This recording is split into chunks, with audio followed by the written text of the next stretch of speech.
Vous écoutez XM Moto Live.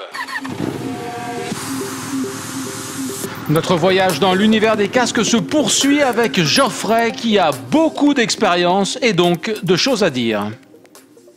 Alors moi donc c'est Geoffrey, j'ai 37 ans, je viens d'Île-de-France dans le Val d'Oise de 95, plus précisément à Argenteuil. Je fais de la moto, enfin du deux roues on va dire depuis mes 14 ans, hein, les 103, les trucs comme ça. Ensuite, que te dire, j'ai fait un cursus, un bac pro moto en fait. Je suis resté à fond dans la moto. À mes 18 ans, j'ai commencé avec un 125 CB Twin de 82. Ouais. Ensuite, je suis passé par un WR 400 Supermotard de chez Yam, parce que je travaillais chez Yam. Ensuite, je suis parti sur un Hornet 600 2001 que j'ai cartonné, et donc je suis passé sur un GSXR 600 K1, K2, c'est à peu près les mêmes. Je me suis mis à travailler de nuit, donc en fait j'ai changé de métier, je me suis mis à travailler de nuit, donc j'ai commencé à faire du circuit sur les journées de Carole, un très cher circuit à mes yeux, puisqu'il nous permet de rouler gratuitement, ou en tout cas sans se poser de questions. Donc c'était à l'époque, c'était en jean, donc avec une sécurité minimum. Donc voilà, c'était gants, blousons, cuir, gants et bottes, c'est tout, et jean. Et ensuite j'ai eu un 750 K3. Ensuite, j'ai eu un GSXR 1000 en K8 que j'ai toujours pour la piste. Et puis après des motos de route, j'ai eu un SV650, un autre Hornet 2006, donc les derniers avec la fourche inversée. Et ensuite, là pour finir, j'ai un Hornet caréné, donc un CBR 600F de 2013 pour la route. Bon, alors voilà. On a compris que tu étais un grand spécialiste et donc ton avis nous intéresse plus que jamais. Pour les casques, alors toi tu es parti de quoi? C'est-à-dire quel a été ton premier casque et aujourd'hui quel est ton casque actuel? Si tu peux nous raconter ton cheminement. Ouais, après si tu veux, même j'essaierai de te donner des photos, au pire je dois avoir tous mes casques encore à la maison. Donc en fait mon premier casque, c'est simple, en fait à 12 ans j'ai fait du karting en fait. J'ai oublié ça et donc ma grand-mère m'a payé un casque, elle était super gentille et elle m'a acheté un FM, la marque FM, et c'était un Dominique Saron réplica. Quand il avait dû faire le bol, ce qui a été marrant par la suite puisque à mes 18-20 ans j'ai travaillé avec Dominique Saron, tu vois. D'accord. C'était un signe sur son école de pilotage. Et donc j'ai eu ce fameux casque que j'ai gardé jusqu'à mes 16 ans à peu près. Hein. Ensuite, je suis parti sur un Shoei, un XR 500, je crois, de mémoire, et que j'étais super satisfait en fait. J'ai gardé aussi pas mal de temps jusqu'à ce que je reprenne après par la suite le modèle d'après, hein, donc ça devait être XR 600 ou 700. À partir de là, j'ai eu des accidents qui ont fait qu'il fallait changer de casque. Et donc, je suis parti sur un IRX7 de chez Arai. J'ai pas été totalement satisfait, en fait, par rapport à ma morphologie de visage. J'ai trouvé que j'avais l'impression, en tout cas, que mon menton dépassait du casque. Voilà. Pour être honnête. Ce qui fait que, par contre, une qualité de confort intérieur, franchement, je crois que j'ai jamais eu un chausson aussi bien dans ma tête, ça c'est vrai, avec une protection au vent, parce que pour rouler vite avec le GSXR 1000 par exemple, j'avais essayé et c'était au top. Mais voilà, après j'ai changé et par la suite des choses, j'ai pris un Quantum de chez Arai encore. Et là, j'ai été très déçu, c'est plus du tout la même qualité, j'ai même perdu la mentonnière, enfin, le caoutchouc de mentonnière en fait à haute vitesse à force de faire des hautes vitesses avec le Jex qui s'est barré sur l'autoroute. Donc à partir de là je suis parti chez Xiaomi parce que j'avais un business avec un copain qui travaillait tout simplement dans un garage et là j'ai été sublimé par les décos. C'est l'époque où j'étais jeune encore et il y avait des décos fantastiques. J'ai eu en plus j'en ai acheté plusieurs parce que j'avais le business. Donc j'ai acheté le Ben Bostrom réplica et puis le Scott Russell avec le fameux indien. Ouais. Des super casques où j'ai retrouvé un peu du Arai dans la morphologie malgré tout, hein, assez tête rouge, on va dire, gros casque sur la tête par rapport à un Shoei. À part peut-être des mousses un peu plus inconfortables que le Arai et un manque de verrouillage de la visière effectivement aussi. il n'y avait pas de verrouillage sur la visière, hein, donc avec des grosses vitesses, c'était pas forcément optimum.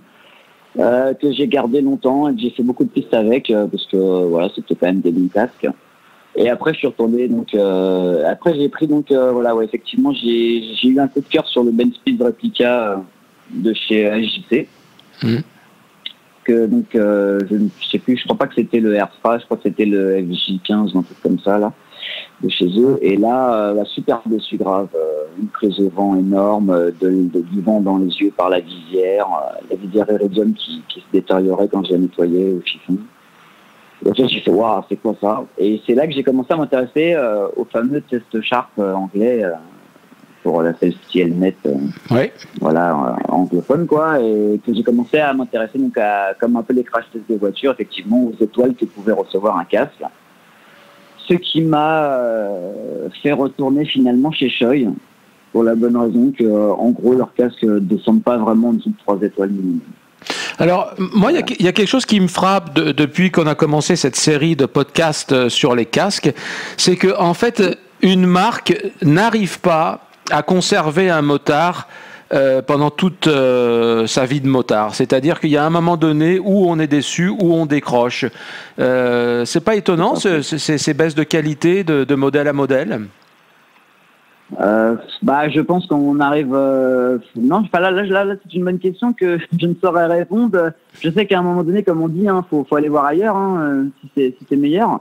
Donc, je pense que c'est comme pour les motos, j'ai envie de te dire. Moi, c'est vrai que je suis assez vacciné GSXR, mais ça m'empêche pas que j'ai travaillé chez Yam, j'ai eu les R1, les R6, tout ça en essai, et c'est des motos qui m'attirent aussi. Donc, je suis pas verrouillé en fait. Je pense qu'à l'heure d'aujourd'hui, en plus, on a tellement de propositions que ça fait qu'on peut justement avoir un vaste choix que peut-être qu'il y a des années on n'avait pas quoi.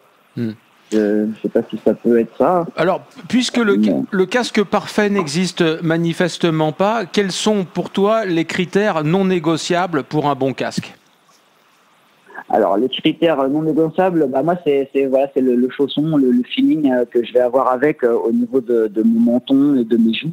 C'est vraiment, pour moi, c'est vraiment ce côté-là, parce que je fais quand même beaucoup de motos de route et c'est vrai que j'ai besoin d'être à l'aise et confortable. Donc, je vais vraiment privilégier ça. Après, moi, ça va être le poids quand même, parce que c'est vrai qu'après, avec des grosses vitesses ou sur circuit, quand il y a beaucoup de poids, ça va être pénalisant et fatigant pour les nuques, enfin, pour la nuque. Après, vraiment le champ de vision aussi qui est quand même hyper important. C'est pour ça que j'aime bien Shoei, comme le X-Spirit, on peut régler un peu de degré le champ de vision supérieur. Ça, c'est vraiment bien fait. Donc voilà, pour moi, vraiment, le truc indéniable, c'est le champ de vision, quoi. Quand je mets un casque, il faut que je vois bien, quoi. C'est ça. Et après, les aérations. Et puis, bien sûr, ne pas avoir de bruit. Mais ça, en magasin, malheureusement, on ne peut pas essayer vraiment dans cette condition de mettre de l'eau dessus et de rouler. Justement, c'est la question que j'allais te poser. Comment tu achètes tes casques? Comment tu les essaies? Comment ça se passe pour toi? Alors moi, comme je te dis, c'est vraiment une question de feeling, de ressenti sur le crâne, quoi, un peu comme des chaussures. Il y a des chaussures qui vont pas aux pieds, tout simplement.